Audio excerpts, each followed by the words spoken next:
Les amis, bien le bonjour, j'espère que vous allez bien ce nouvel an, bien sûr, ce réveillon qui est tant attendu pour passer enfin à autre chose avec l'année 2022, parce que je peux vous garantir que cette année 2021 a encore été une fois bien pourrie.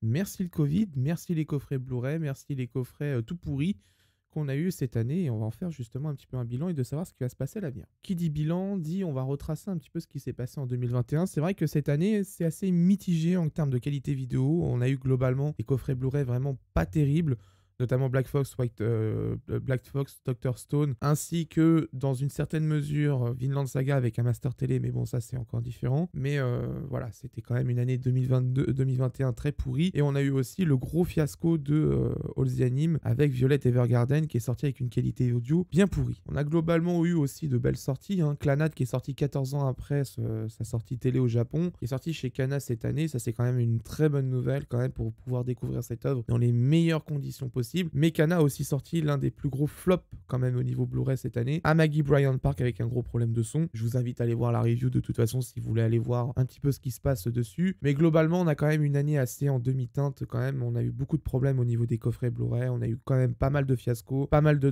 déconvenus. C'était quand même assez bizarre cette année. Et j'espère que l'année prochaine s'en sortira mieux, même si j'ai quelques craintes à cause de la pénurie de papier et de carton. On va passer aux annonces qui avaient été faites l'année dernière. Enfin, l'annonce qui a été faite l'année dernière et qui devait arriver cette année. Donc, concrètement, c'est le blog. Je vous avais promis l'année dernière justement d'ouvrir un blog avec un lexique intégré qui sera dedans pour les reviews. Malheureusement, comme vous l'avez vu, on est en décembre 2021, il est toujours pas sorti alors que normalement il devait sortir, moi ce que j'avais prévu, il devait sortir en avril. Et je vais vous expliquer ce qui s'est passé. Donc le blog, qu'est-ce qui s'est passé? Moi le 10 mars, vers minuit, j'étais en train de travailler sur la rédaction du fameux lexique, j'étais quasiment en train de finir la partie vidéo, j'allais commencer la partie audio, j'étais déjà à 80% à peu près au niveau du lexique. J'ai une déconnexion du FTP et du HTTP de mon blog. Ceux qui sont chez OVH savent très bien de quoi je parle. Ça arrive très souvent quand ils sont en train de faire des opérations de maintenance sur les serveurs ou qu'ils sont en train de faire 2-3 trucs au niveau des redirections. Assez souvent, on perd la connexion. Bon, je fais pas plus attention que ça parce que j'en avais déjà eu avant. Et globalement, je me dis, bon, bah ça passera le lendemain matin, je vais aller me coucher. Et comme ça, à 8h le matin pétante, le 10, je commence. Et comme ça, je continuerai qu'à la fin de la journée. Et en me réveillant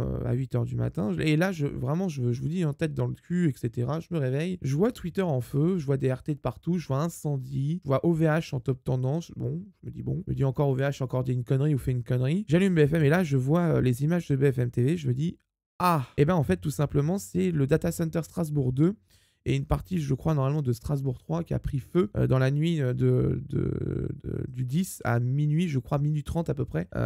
C'est justement à ce moment-là où j'ai perdu la connexion avec le blog. Et vous allez vous dire, bah c'est pas grave, t'as des backups. Oui, j'avais justement des backups, j'avais confié la gestion des backups à OVH, c'était de manière automatisée justement là-dessus.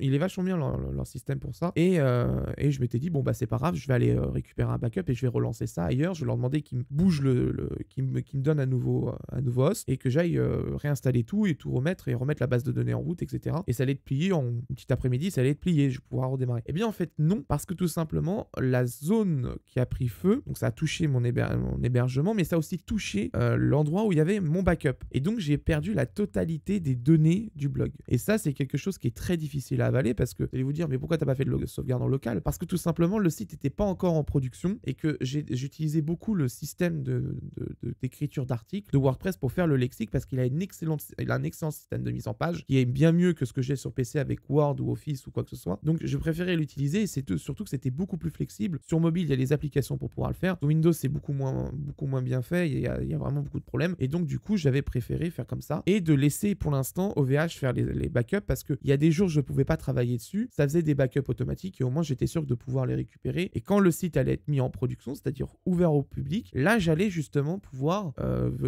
faire les backups en local avec un script automatisé que j'avais lancé et que j'étais en train de finir de préparer. Et comme ça, j'étais tranquille. Comme ça, du coup, ça faisait un miroir entre OVH au niveau des backups et un miroir en moi chez moi sur mon PC, mon NAS et sur un un DAS que j'avais juste à côté. Et comme ça, du coup, j'avais 3 points de sauvegarde à la maison une fois que tout était prêt et que le blog était en production. Et ben ça s'est pas passé comme ça, du coup, et j'ai tout perdu. Alors, j'en ai pas parlé sur Twitter parce que j'avais déjà suffisamment le seum comme ça pour justement éviter d'en rajouter encore une couche et de me faire plaindre. Je m'en battais les couilles. Donc, du coup, j'ai digéré ça tout seul, tranquillement, pendant toute l'année. Et très sincèrement, ça a été très dur parce que du coup, j'ai tout perdu. Les articles, le lexique, tout a été perdu. Et donc, voilà. Bon. Dans un sens, voilà.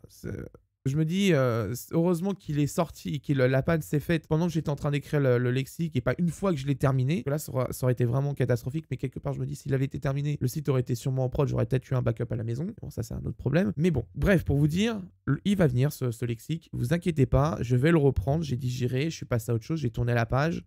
Voilà, c'est bon, c'est passé. Donc, je vais pouvoir faire justement le lexique. D'ici quelques temps, on va pouvoir reprendre ça et régler aussi un problème que j'avais avec le domaine parce que j'ai un domaine assez court en 4 lettres et donc du coup il va falloir que je vois un petit peu comment résoudre le problème du raccourcisseur d'URL que j'avais installé à l'époque et voir pourquoi ça déconnait. Donc il va arriver en 2022. Je vous dis pas quand, parce que comme ça, au moins, voilà, comme ça, si jamais j'ai encore une déconvenue, j'espère pas, parce que j'ai jamais de chance en ce moment, au moins, vous avez au moins qu'il va revenir en 2022. L'autre truc que j'avais normalement prévu cette année, c'était de différents formats. Malheureusement, j'ai pas pu les faire parce que faute de temps, hein, beaucoup de travail au final, hein, malgré que normalement, j'aurais dû avoir une année calme, j'ai pas eu une année calme. Cette fin d'année, ça a été un énorme rush au niveau choses à faire, c'est assez pénible d'ailleurs, j'ai beaucoup de trucs à gérer, c'était casse-couille, donc du coup, voilà, je vous le dis, l'année prochaine, on va essayer de voir un peu pour faire autre chose, pas forcément des reviews, mais peut-être déjà, je voudrais bien faire ma vidéo collection. Depuis le temps que qu'on me demande de la faire, j'ai même pas encore fini de ranger toute ma collection Blu-ray pour vous dire. Il y a encore beaucoup de choses qui ne sont pas rangées dans les bibliothèques et qu'il faut que je range impérativement et que je classe correctement parce que en vidéo, autrement, ça ferait dégueulasse et ça serait pas sympathique. Maintenant, on va passer à une petite surprise. Je vous le dis pas, je vous l'ai pas dit en début de vidéo exprès pour voir si les personnes qui cherchent juste un concours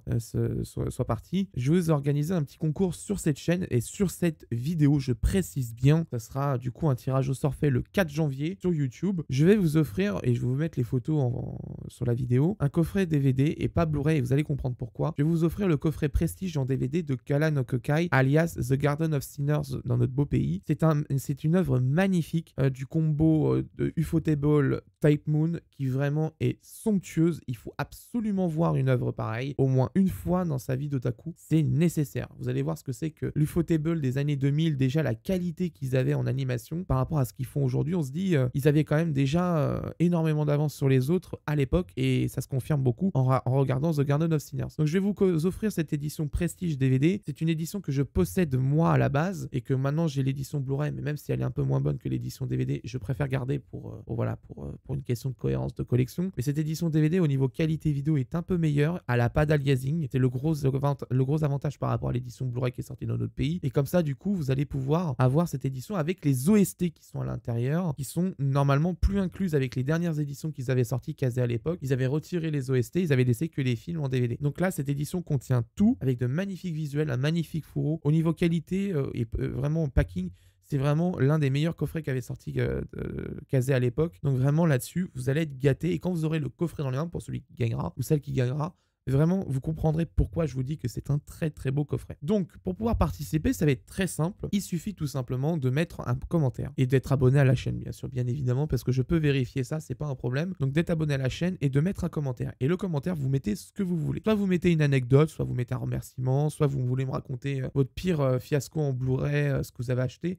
Ce que vous voulez, du moment que vous mettez un commentaire. Même si c'est un mot, ou un paragraphe entier, vous mettez ce que vous voulez. Comme ça, au moins, vous participez automatiquement dès que vous mettez un commentaire. Et donc, une fois que le tirage au sort sera fait, je viendrai sur le commentaire en question que vous avez posté vous répondre. Je vous demanderai l'adresse mail que vous avez, une adresse mail. Je vous contacterai par l'adresse mail. Et avec cette adresse mail, je vous donnerai un code que vous devrez mettre dans l'espace commentaire de la vidéo en question pour pouvoir vérifier que c'est bien votre compte YouTube que vous possédez. Et donc, vous n'êtes pas un faux, entre guillemets, parce qu'il y a plein de coquinous qui vont essayer d'envoyer des mails pour voir s'ils peuvent gratter le coffret ou pas. Donc voilà, on fera comme ça et vous pourrez gagner du coup le coffret bleu DVD de Kala no Kokai alias The Garden of Sinners. Voilà, je pense qu'on a fait plutôt le tour quand même du bilan. Pas un gros bilan cette année parce qu'il y a eu quand même pas mal de problèmes. J'espère que l'année 2022 sera bien meilleure pour tout le monde, pour moi, pour vous, surtout pour au niveau sanitaire en ce moment, c'est quand même assez pénible. Je suis lassé de cette situation très sincèrement et ça commence vraiment à me fatiguer et j'espère qu'on s'en sortira très bientôt. Quant à moi, je vous laisse. À bientôt pour de prochaines reviews. Faites attention sur la route quand vous allez rentrer chez vous.